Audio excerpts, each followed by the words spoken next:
Today, we're finding out he wrote a letter to the FBI claiming he was trained by the U.S. military, quote, off the books, and that Tim Walz asked him to kill Amy Klobuchar so he could take her Senate seat. Boelter's facing state and federal murder charges. Someone better check on Governor Tim Walz, because do you remember when he said that he receives a little bump whenever he would open up an app and see that Tesla stocks were down? I shudder to imagine the disgusting and horrifying perverse arousal and pleasure that Governor Tim Walz probably feels when he reads that one of his own employees has caused over $20,000 in damages to Teslas in Minnesota.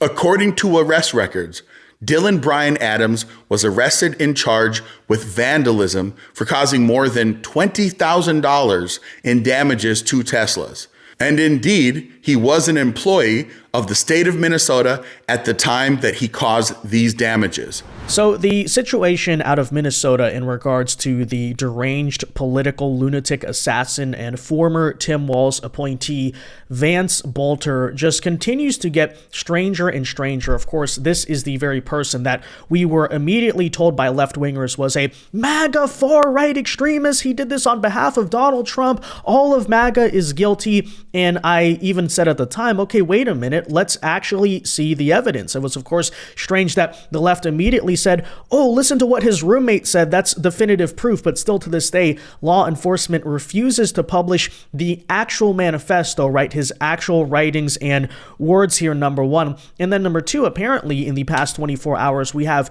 new details coming out of his writings where he is now claiming much to the opposite of necessarily him being a anti-Tim Walz MAGA assassin. He actually is claiming here in this, quote, incoherent letter, according to law enforcement, that Governor Tim Walz actually instructed him to try to assassinate Democrat Minnesota Senator Amy Klobuchar in order so that Tim Walz could take his Senate seat.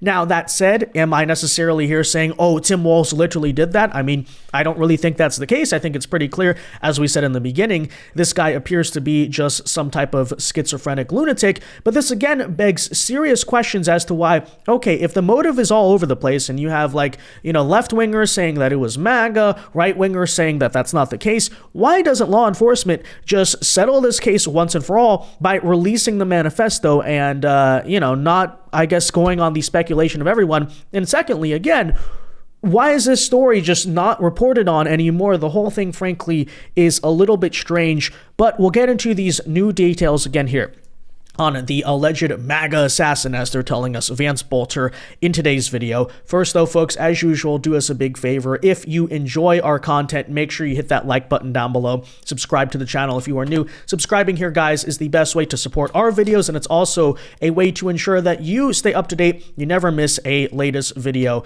And with that in mind, okay, so, let's go from the beginning, what we've heard since we last checked in on this story, of course.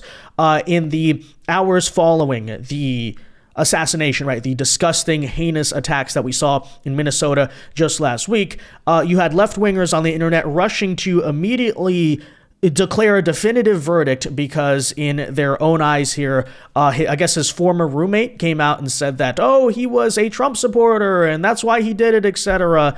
And, this is where we were about last Saturday, early Sunday morning. Well, everyone's calling him a Democrat. He's not a Democrat.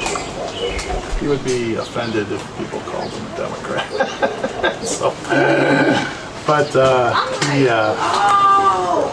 Because of this board thing he was on for Governor Walz, it wasn't to serve. He was just serving the community. But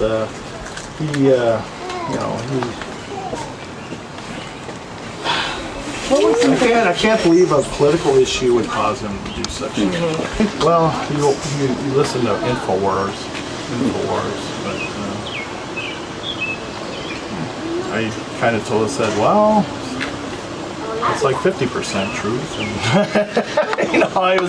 I kind of said, don't take everything what they say for granted. I wasn't a real truthful.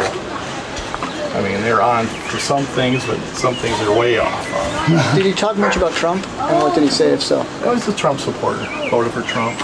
You like Trump? I like Trump. See, there it is. Case closed, guys. That's what he did it for. That's who he was, etc. And end of debate. Suddenly, they just stopped talking about it. I said in response to that, I was like, okay, well, we have some conflicting information, conflicting biography here.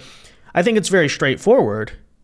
Why not release the manifesto? Of course, we kept hearing about this long list of like 70 names, and he had all this stuff going on, and yet immediately what I said, I said, okay, if that's clear, if it's the case closed, then why is it, first of all, that Minnesota officials, obviously in this case, some influence, I guess you could say, by the FBI, but also representing the governor himself, right? Governor Tim Walz, are once again, still to this day, refusing to release Vance Boelter's alleged manifesto, saying, quote, there's not enough there to really pin down a conclusion, to which, we are all sitting here saying, okay, then just release it, yes, and let the people decide. And yet this is what law enforcement kept on doing after, again, we have just kind of stopped hearing a lot of news, I guess you could say, about this case itself. And immediately, I think for all of us, this was ringing the red flags. Again, if it's so clear-cut, why don't they just release the manifesto? And if he's such a Trump supporter, then okay, then release that he's a Trump supporter and we can finish the debate and people can stop speculating. But instead they want to fuel increased speculation. What is the motive? I'm not really sure. I'm going to give Ellen, we're going to give it to Ellen, and then we're going to have one more question. Can you talk a little bit more about the manifesto and what kind of motivation it might be? We're told that there might be some pro-choice lawmakers on this manifesto, and that has anything to do with the motivations here? At this point in time, it'd be premature. The question was, is the manifesto and the information that we have received, is their motivations? We are working diligently on that. There's certainly some indications within that, but there's not specifics enough. We have been, this is a very active and fluid investigation. Throughout the day, as you've been waiting, and these teams have been out working out in the field, and they have been gathering more documents and information, so it would be premature for me at this point to really say exactly what the motivation might be from these writings, but we will be continuing to work on that and provide that information when we're able. Okay, so it was premature is what they were saying at the time. One might sit there and say, okay, fine, fair enough. It's been a week now, right? This happened last Saturday. It is now Saturday, June 21st. Where's the manifesto? Well, further contradicting and making the story even more just strange, I guess, and all over the place, you then later on here have these same officials, the media and local Democrats are now, they've been saying, of course, right, Vance Boelter had this manifesto, he was MAGA, but then you now had the authorities actually contradicting that, saying that he basically had no such manifesto. That's like the whole thing about the manifesto is just basically false reporting. It was actually not true.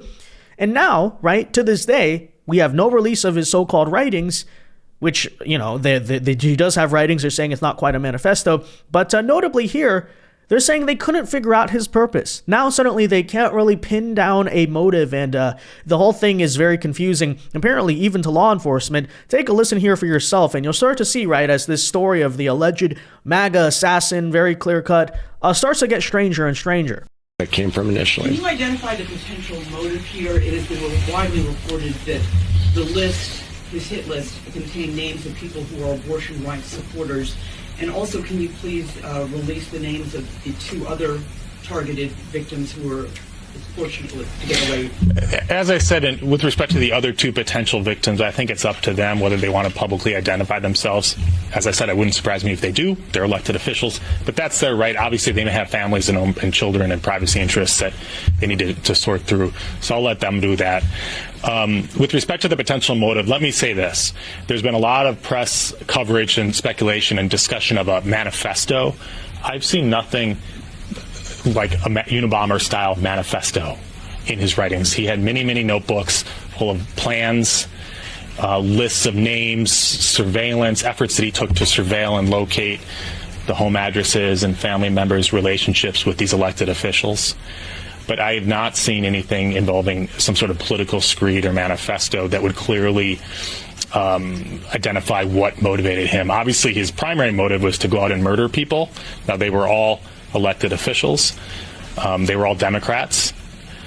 beyond that, I think it's just way too speculative for anyone who's reviewed these materials to know and to say what was motivating him in terms of ideology or specific issues. There's a lot of... For abortion rights supporters? There were some abortion rights supporters, I believe, on the list.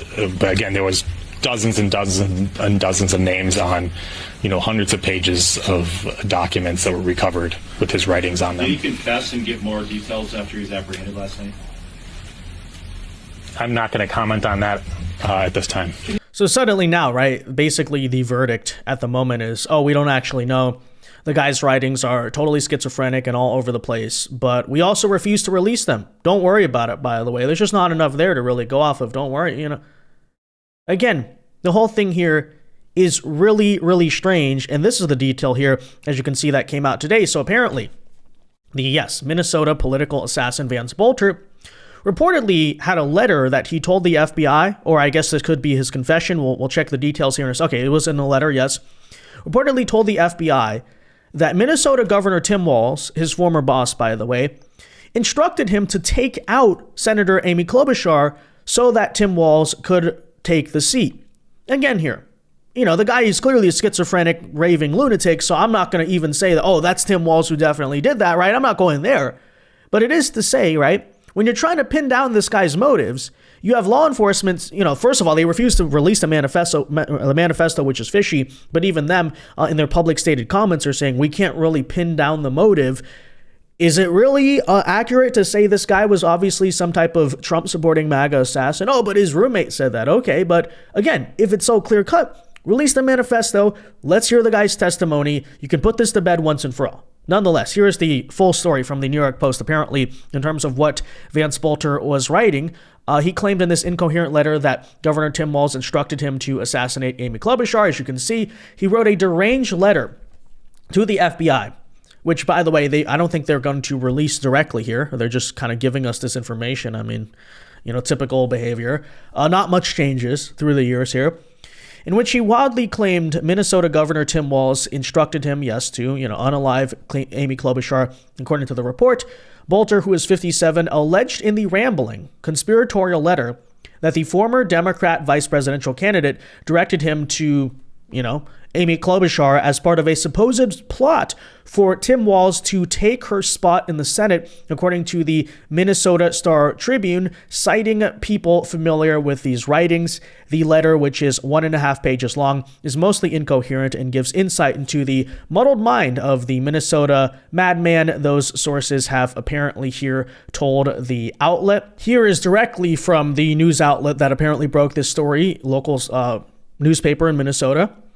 Saying, asked to comment about the letter, Hennepin County Attorney spokesperson here said that the office cannot comment on an open investigation, but, quote, due to the seriousness of the allegations it contains, we will state that only we have seen no evidence that the allegations regarding Governor Walz are based in fact. I mean, again, I would have to venture to guess. I probably agree, right? I think the guy is just clearly schizophrenic, but nonetheless, Walz's spokesperson, Teddy, said in a statement on Friday that this tragedy continues to be deeply disturbing for all Minnesotans. Governor Walz is saying he is grateful to law enforcement who apprehended the shooter, and he's grateful to have the prosecutors who will ensure that justice is swiftly served.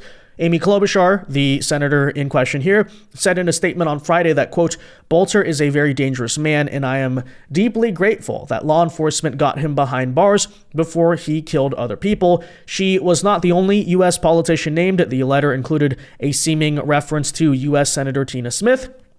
Federal prosecutors here are alleging that the letter was left in a Buick that Boelter deserted near his home in Green Isle, Minnesota. It also allegedly contained Boelter's confession that he carried out the shootings that killed, State Representative Melissa Hortman and her husband, and injured here, Senator John Hoffman and his wife. Boelter is now standing charged in a U.S. District Court with 2 counts of stalking using interstate facilities, 2 counts of murder, and 2 counts of using a firearm to shoot somebody. A spokesperson for the U.S. attorney said, we have no comment currently about the state of this letter. So there you basically have it. So again, right, the whole story here, this whole guy's life background just continues to be incredibly strange. On one hand, they're saying he was a right-winger, he was targeting pro-lifers, all this. But on the other hand, right, he was involved in NGO, nonprofit charity groups, essentially, that were facilitating the mass migration of African migrants, essentially, into the United States and the state of Minnesota. On one hand, they said he was a registered Republican. On the other hand, he was a appointee of Governor Tim Walz. On one hand, they said he was doing it on behalf of Trump. On the other hand, there's literally information here, like he's saying himself, he's doing it on behalf of Tim Walz. So I guess the big central point here, the central theme is, again, release the manifesto. Right? If people are going to speculate, they have their own conclusions, suggestions, whatever, right? That's the easiest way to put all of the potential speculation and talk here to rest. Of the roommate, of this or that, people saying this one thing, okay. Right? Transparency really ought not to be that hard. Again, and I would think, by the way, especially from the perspective of Minnesota officials here, that, if this is something that looks bad on Trump, looks bad on right-wingers, then release the manifesto and let us judge for ourselves. But apparently that is not what currently they are interested in having happen. And by the way, in other similar related, just unhinged news from unhinged individuals, out of Tim Walz's state of Minnesota, we also had, guys, just this week, a situation where a Democrat donor and lobbyist by the name of Jonathan Bone was arrested for threatening to commit violence at the Minnesota State Capitol. And, this was pretty undeniable, as you can see. He donated to Act Blue, donated to Hillary's America. Just begging a genuine question here. I don't know what is going on in Minnesota with all these crazed lunatics, and why are so many of them seem to be gravitating around Tim Walz? Because obviously you have Vance Boelter, who is a political appointee of Walz. Even before that, of course, let's not forget that one of the Tesla vandalists who was, seen doing those acts of, crime and arson and all this stuff, was literally also a former Tim Walz employee. I think he was a staffer, whatever, working for either the governor's office or the campaign, something like that. This is just literally like this repeated trend you keep on seeing. So I'm not exactly sure, okay, what's up with all these lunatics. It's pretty unhinged. But with that said, guys, let me know your thoughts on all of this in the comment section down below, right? What do you think of this situation that just continues to get weirder and weirder? What the heck is going on in Minnesota? What is going on at that governor's office? Not exactly sure. But with that said, let me know. Be sure to leave a like on this video, guys. Subscribe to the channel if you are new. And until next time, God bless and peace.